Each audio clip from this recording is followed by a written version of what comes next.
I wanted to focus today, inshallah ta'ala, with the few moments that I have with you, on this idea of the effect that Laylatul Qadr has. And I'll explain why I want to talk about that for a moment, inshallah ta'ala. When it comes to Siyam, when it comes to fasting Ramadan, Imam bin Hajar rahimahullah ta'ala mentions that the sign of an accepted Ramadan has a component of it that is a feeling, and a component of it that has a very observable impact in terms of your deeds. So when it comes to the feeling, the one who is pleased with the departure of Ramadan and the one who is distressed with its coming forward, that is a sign of a Ramadan that is not accepted by Allah subhanahu wa ta'ala. That if one Ramadan leaves, you are not sad over its departure, and when it comes, it makes you sad, you are sad of its arrival, that is a sign that you are refusing the gift of Allah subhanahu wa ta'ala, and you are not allowing Ramadan to penetrate your heart whatsoever.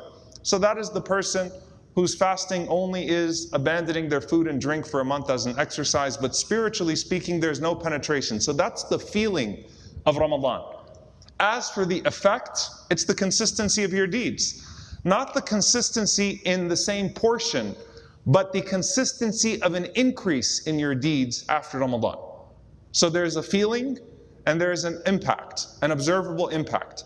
Did I quit the sins that I brought to me before Ramadan? كُتِبَ عَلَيْكُمُ الصِّيَامُ كَمَا كُتِبَ عَلَى الَّذِينَ مِنْ قَبْلِكُمْ لَعَلَّكُمْ تَتَّقُونَ. Fasting has been prescribed upon you the way it was prescribed on those who came before you, so that you may become more God conscious. That means leaving off sin. Did I quit the sins or not? Simple, observable, right? Or am I still doing the same sins? And then, did I increase in my good deeds or not? Right? And is there a consistent increase in those good deeds or not? Whether that is that I'm now going to have a more consistent output of Quran recitation or prayer or coming to the masjid or fasting or charity or righteousness and good character, what are the observable increases in my deeds? So it's a feeling and an effect. What about Laylatul Qadr?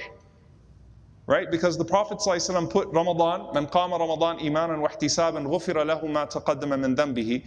Whoever fasts the month of Ramadan with faith and seeking the reward will have all of their previous sins forgiven. And then "Man qama Ramadan," whoever stands up at night praying the nights of Ramadan, Allah will forgive all of their sins. And then whoever observes Laylatul Qadr specifically, Allah subhanahu wa ta'ala will do away with everything that came before, so long as it was done with iman and ihtisab, faith and seeking the reward. So what is the impact? Well, the impact, the desired impact, is very clear. خَيْرٌ مِّنْ أَلْفِ شَهْرٍ.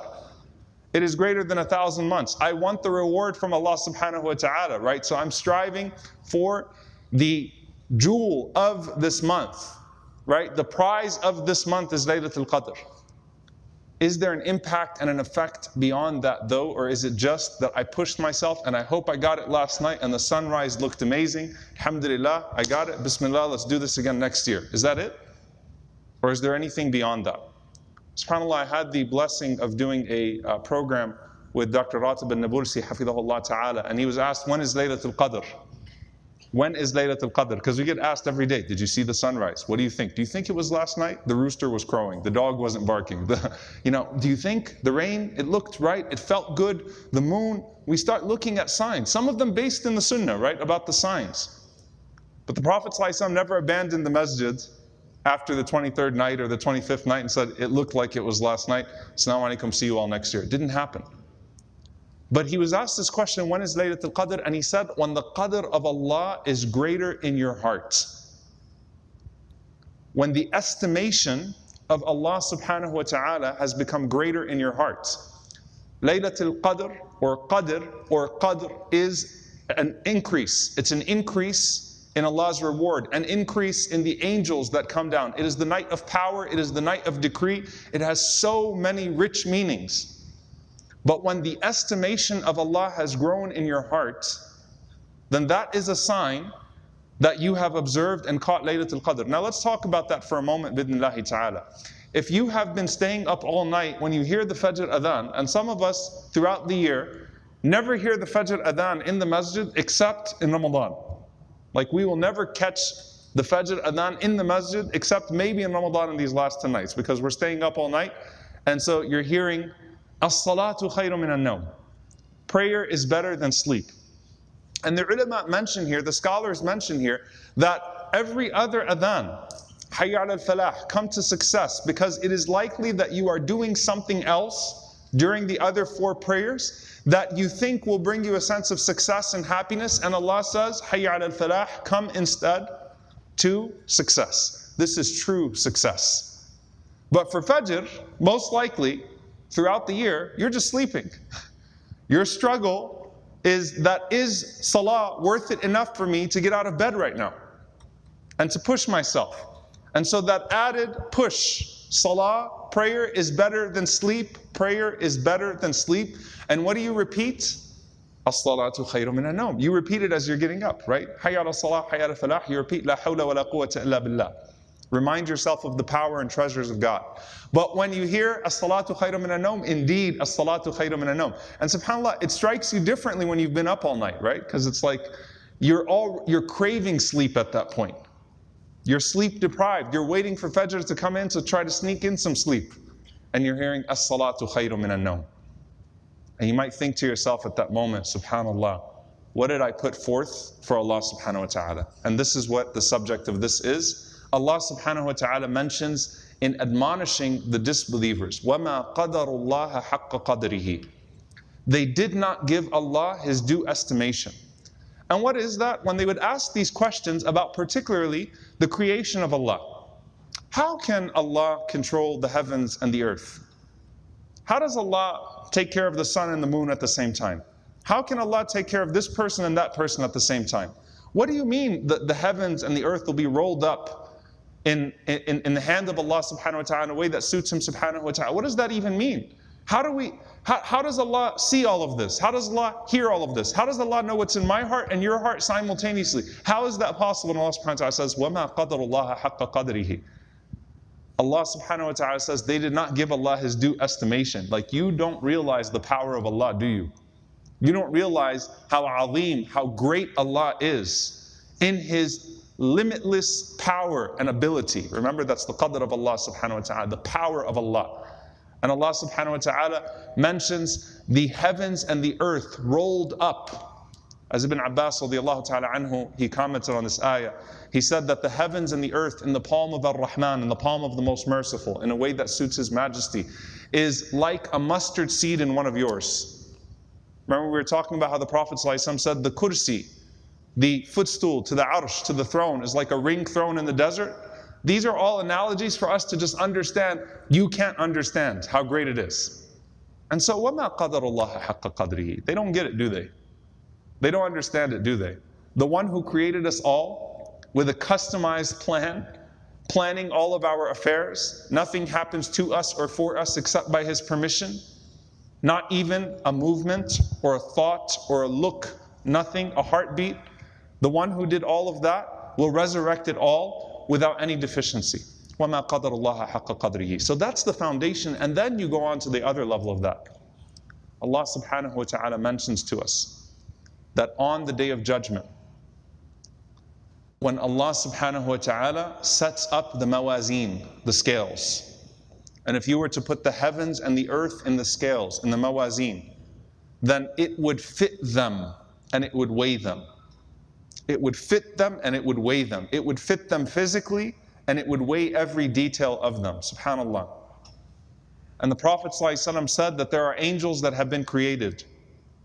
Every single part of the heavens is occupied by an angel that is either in a place of standing or a place of ruku', a place of bowing, or a place of sujood, or a place of prostration.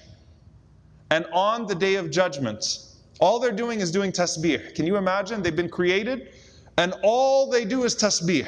They glorify their Lord. They don't do anything else. Every part of the heavens. Can you imagine? SubhanAllah, we have no idea how vast the heavens are, how vast the galaxy are, how vast the observable is. What then of that which is not even observable? We're constantly trying to discover more. Prophet ﷺ said, not even a handspan of 4 fingers. Is there not an angel that is just saying, Subhanallah, Subhana Rabbi al-A'la, Subhana Rabbi al-Azim, Subhana Rabbi al-A'la, Subhana Rabbi al-Azim. Glory be to my Lord the Exalted, glory be to my Lord the Most High. And the Prophet ﷺ said that on the Day of Judgment, Allah subhanahu wa ta'ala sets up the scales and He commands them to raise their heads. They didn't do sujood for a night. They did sujood for an existence. The entire time, prostration, Subhana Rabbi al-A'la. And they look up, and the first thing that they say is, Subhanaka ma abadnaka haqqa ibadatik. Glory be to you, we did not worship you as much as you deserve or you have the right to be worshipped. Think about that for a moment. Not a night, not even 80 years. From the time they were created to the time of the Day of Judgment. Nothing but tasbih, glorifying the greatness of Allah. And on the Day of Judgment, now you can raise your head. Subhanaka ma abadnaka haqqa ibadatik. I didn't do enough. You should have been worshipped more. You deserve more than this, but this is all that I could physically have given you. Now the angels never got distracted by food and drink and intimacy because they don't do that in Ramadan or outside of Ramadan. They never got distracted by choice. They're not like human beings. All they do is worship Allah. And that's all they can say on the Day of Judgment when they see the greatness of Allah subhanahu wa ta'ala. We didn't do enough. So dear brothers and sisters, what is the point of this for us in terms of a feeling and an impact of Laylatul Qadr in particular? There are three things that the ulama mention in terms of understanding, having a greater qadr of Allah in your heart, a greater estimation of Allah in your heart. Three of them. Number one, Allah is worth a greater sacrifice. A greater sacrifice. As-salatu khayru min an-nawm. I was tired. I'm sleep deprived. I'm hungry. I'm thirsty. It's hard, right? Sometimes it gets difficult. I feel the pain of that sacrifice. Well, Allah is worth a greater sacrifice. So the next time you're pulled between the voice of righteousness and the voice of wickedness, when you're prompted by the angel that prompts you to do good and the shaitan that prompts you to do evil, which voice are you going to listen to? Allah is worth a greater sacrifice from me. So you know what? Allah is worth less sleep. Allah is worth more sacrifice. Allah is worth the pain of sin. Allah is worth the pain of blame. Allah is worth all of these things, a greater sacrifice. That's number one. The second thing that the ulama mention is that Allah is worth a greater share. What does that mean? A greater share of your wasa'il, your means to reach Him. And that is as-sam'a wal-absara wal-af'ida. It starts off with the faculties that Allah has given you of hearing. Allah is worth a greater portion of what I listen to. Allah is worth a greater portion of what I look at. Allah is worth a greater portion of my thoughts, of my contemplation, my fu'ad, what occupies my heart. Allah is worth a greater portion of a greater share of that. So it starts with that. Then they say, Allah is worth a greater portion of my time. Because time is a means to reach Allah. Allah is worth a greater portion of my wealth. Charity is better than what I spend for my own desires in this life. What I spend upon the poor and the oppressed for the sake of Allah subhanahu wa ta'ala. What I spend upon righteousness. مَا عِنْدَكُمْ يَنْفَدُ وَمَا عِنْدَ اللَّهِ بَاقٍ. What you have disappears, but what is with Allah subhanahu wa ta'ala remains forever. It's worth more of my wealth. And so there's an observable increase. This is the observable part. An observable increase in the share that you're now going to allocate of your speech, of your listening, of your sight, of your time, of your thinking, of your thought, and then of your wealth, of your efforts, of your deeds for Allah. A greater share. And the last thing, a greater hope in Allah subhanahu wa ta'ala. What do you want from Allah? You know, when someone makes dua to Allah and there's a doubt, can He really answer me? مَا قَدَرُ اللَّهَ حَقَّ قَدْرِهِ. You didn't give Allah His due estimation. When someone is pulled, I don't know if, am I going to really realize like His Jannah and what Allah is promising, is it really going to be there and is it really going to be all worth it? مَا قَدَرُ اللَّهَ حَقَّ قَدْرِهِ. You did not give Allah His due estimation. When a person seeks forgiveness from Allah subhanahu wa ta'ala, they say, I don't know if Allah is going to forgive me or not. I have some really big sins that I've committed. مَا قَدَرُ اللَّهَ حَقَّ قَدْرِهِ. You're not giving Allah His due credit. You're not giving Allah His proper estimation. All of that means a greater hope in Allah. increasing your hope in Allah. When you diminish your hope in Allah, what you are really doing is you are suggesting a deficiency on His part, subhanahu wa ta'ala. And Allah subhanahu wa ta'ala has no deficiency. And so, dear brothers and sisters, with Laylatul Qadr in particular, if Allah increases the estimation, the qadr of Allah, the power of Allah in our hearts, the share of Allah in our hearts, that is a sign of an accepted Laylatul Qadr. And if there is an observable increase in your sacrifice for Him, an observable increase in the share of your faculties and your means that you allocate towards Him, and a greater increase in your hope in Him, then that is an increase that we seek in Laylatul Qadr. May Allah subhanahu wa ta'ala make us amongst those who observe Ramadan, who observe Qiyam, who observe Laylatul Qadr, who realize its full reward, and may Allah subhanahu wa ta'ala reward us with what we cannot comprehend in this life. وَالْآخِرَةُ خَيْرٌ وَأَبْقَى. What is greater than anything we could perceive, and what lasts beyond our perception, what lasts eternally. May Allah subhanahu wa ta'ala grant us the full reward of it, and may Allah subhanahu wa ta'ala forgive our shortcomings, because mercy is befitting. And may Allah subhanahu wa ta'ala reward us despite the deficiency in our deeds, because generosity is befitting to Him. He is Al-Afu Al-Kareem. Allahumma innaka afuwun kareemun tuhibbul afwa fa'fu anna. Oh Allah, You are the one who forgives. You are generous in Your mercy and forgiveness, and You love to do so. So forgive us, O Allah, for everything that we brought forth. Allahumma ameen. Aqulu qawli hadha wa astaghfirullaha li wa lakum wa lisa'il muslimin fastaghfiru innahu al-ghafurur rahim.